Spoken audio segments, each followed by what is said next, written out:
शादी के कुछ ही दिन बाद मेरा बड़ा भाई विदेश चला गया था। अब मैं, माँ और भाभी घर पर अकेले थे। भाभी दिखने में जवान और खूबसूरत थी। जब भी वो चलती तो उसकी बड़ी बड़ी आँख और पीछे के बड़े बड़े तरबूज जोर से एक दूसरे से टकरा रहे थे और उन्हें देखकर मेरा नागराज पूरा जोश पकड़ लेता। अब मैं किसी भी तरह से भाभी में अपना नागराज दौड़ाना चाहता था। एक सुबह मैं अपने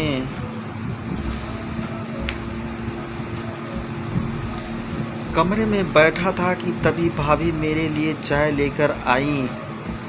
फिर जैसे ही भाभी ने झुककर गिलास में चाय डालना शुरू किया तो उसके बड़े बड़े आम आधा से ज़्यादा बाहर दिखने लगे। मैं बिना पलके झपकाए तरसी हुई नज़रों से भाभी की आमों को देखा जा रहा था। मेरा नागराज भी पूरे जोश में आ गया था और पैंट फाड़कर बाहर आने को हो रहा था।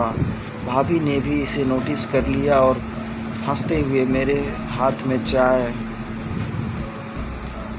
का कप पकड़ाकर वहाँ से चली गई।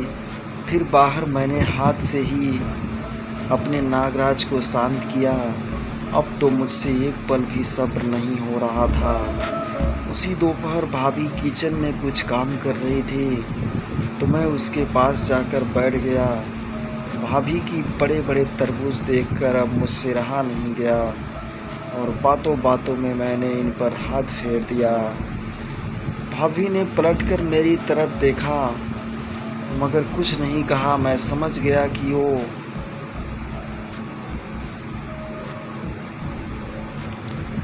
भी कुछ चाहती है।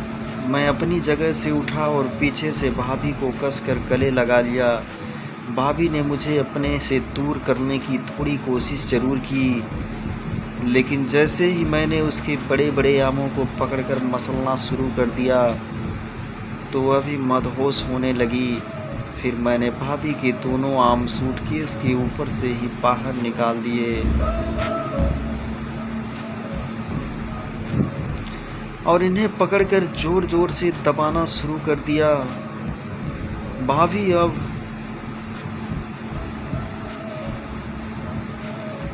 पूरी तरह से मदहोश हो चुकी थी और उसके मुंह से आवाज़ें निकलने लगी थी। तभी मैंने भाभी को पलटा और उसका चेहरा अपनी तरफ घुमा लिया। जब मैंने उसके इतने बड़े बड़े आम खुले में देखा तो मैं अपने होश खो बैठा और इन्हें पकड़कर रस पीना शुरू कर दिया। तभी अचानक मुझे माँ की आवाज़ सुनाई दी तो माँ की आवाज़ सुनते ही भाभी ने मुझे अपने से दूर कर दिया और अपने कपड़ों के अंदर कर लिया। मैं सोच रहा था कि माँ को भी अभी आवाज़ लगाने थी या सोचते यह मैं माँ के कमरे में गया। माँ ने कहा आज रात मुझे आश्रम में सत्संग सुनने जाना है और मैं उसे छोड़ जाऊं।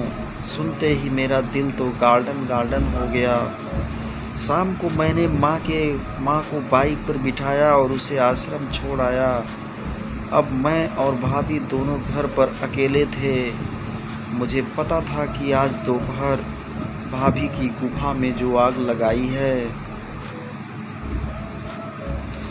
उसके बाद तो भाभी अपनी में मेरा नागराज लिए बिना सो नहीं पाएगी।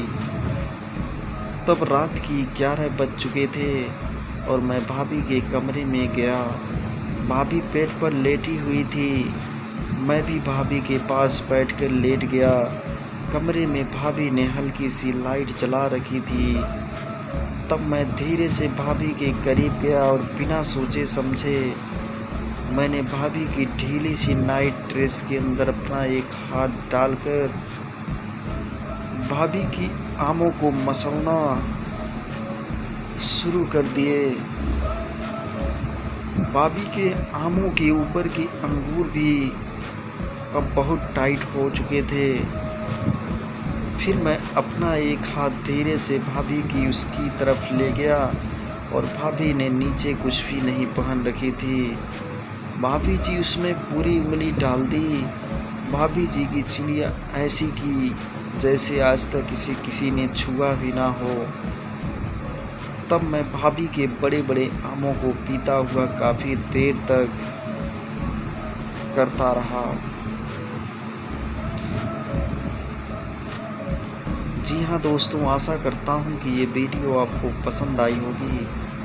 कमेंट में अपनी राय ज़रूर बताएं। अगर चैनल पे नए हैं तो चैनल को सब्सक्राइब ज़रूर करें, जिससे कि आगे की आने वाली हर वीडियो की नोटिफिकेशन आपको मिलती रहे। धन्यवाद।